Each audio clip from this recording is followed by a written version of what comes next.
نبی پاک صلی اللہ علیہ وسلم پہاڑ پہ بیٹھ کے پڑھتے تھے رات کو، تو وہاں نا ابو سفیان بھی آ گئے سنتے سنتے، کیونکہ انہوں نے پابندی لگائی ہوئی تھی کہ کوئی بھی بندہ وہاں نہ جائے، سوشل بائیکاٹ معاذ اللہ کیا ہوا تھا، کوئی نہ ادھر جائے، تو سنتے سنتے ابو سفیان آ گئے۔ کہتے ہیں حضور قرآن پاک پڑھ رہے تھے تو مجھے لطف بڑا آیا سننے کا، تو وہاں ایک قریب جھاڑی تھی تو ابو سفیان جھاڑی میں بیٹھ گئے، ساری رات نبی پاک نے قرآن پاک پڑھا اور ساری رات انہوں نے سنا۔ ہمیں اتنا ذائقہ بات سن کے بھی تو آنا چاہیے نا۔ کہتے ہیں اب مجھے نہیں پتا تھا کہ اخنس بن شریک بھی کہیں آیا ہوا ہے، اس نے بھی وہ بھی یہ دیکھنے آیا کہ کہیں کوئی وہاں آیا ہوا تو نہیں، وہ بھی کسی کونے میں جھاڑی میں بیٹھ گیا، حضور قرآن پاک کی تلاوت فرماتے رہے، وہ ساری رات سنتا رہا۔ ادھر سے کہیں ابو جال بھی آ گیا، پتھر دل تھا، پر میرے مصطفیٰ قرآن پڑھتے تھے تو کان اس کے بھی کھڑے ہو جایا کرتے، ساری رات تلاوت سنتے رہے، تینوں پکے کافر جھاڑیوں میں بیٹھ کر تلاوت سنتے رہے۔ صبح جب جانے لگے تو ملاقات ہو گئی، تو کدھر آیا تھا؟ اس نے کہا پہلے تو بتا تو کدھر آیا تھا؟ میں تو آیا تھا دیکھوں کوئی آیا تو نہیں، میں تو کدھر؟ اس نے کہا میں بھی یہی دیکھنے آیا تھا کہ یہاں کوئی آتا جاتا تو نہیں۔ ابو جال زیادہ شاطر تھا، کہنے لگا خبردار کل کوئی نہ آئے، آج تو آ گئے کل نہ ہونا۔ اللہ اکبر۔ لیکن جہاں دل لگا ہوتا ہے نا وہاں دل کھینچا چلا جاتا ہے، دل جہاں لگ جاتا ہے نا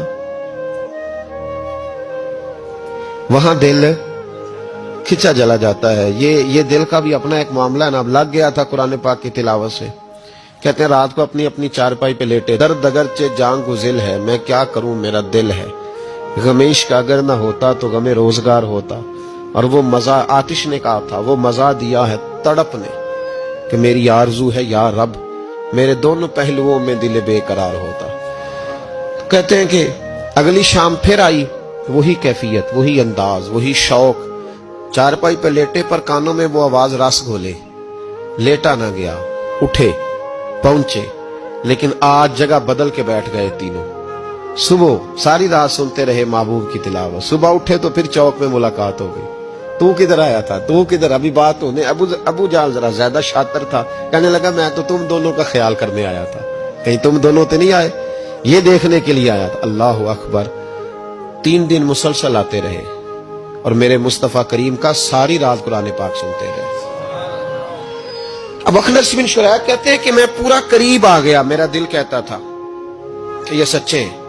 کہتے میں نے تیسرے دن مشورہ کیا، میں نے کہا یار پتا تجھے بھی ہے مجھے بھی ہے کہ نہیں آنا، پر ان کی آواز ایسی ہے، وہاں لذت ایسی ہے، نہیں نہ رہا گیا تجھ سے بھی۔ مان کیوں نہیں جاتا کہ ساری باتیں اپنی جگہ پر ان کی بات کانوں سے ہو کے دل میں اترتی چلی جاتی ہے، مانتا کیوں نہیں؟ اخنس بن شریک کہتے میں پورا قریب آ گیا، پر ابو جال نے مجھے پھر گمراہ کیا، کہنے لگا یار یہیں رہے ہیں، بچپن بھی یہیں گزارا ہے، معاذ اللہ 2 ہاتھ ہیں 2 آنکھیں ہیں، سارا کچھ وہی ہے، کان پٹیاں سفید ہوئی ہیں تو کہتے میں اللہ کا نبی ہوں معاذ اللہ۔ اس نے وسوسہ اندوزی کی تو کہتے میں پھر بیک ہو گیا۔ آپ کیوں نہیں اس شخص کو جانتے جو وسوسہ اندوزی کرتا ہے؟ آپ اس جگہ کیسے چلے گئے جہاں وسوسہ اندوزی ہوتی ہے؟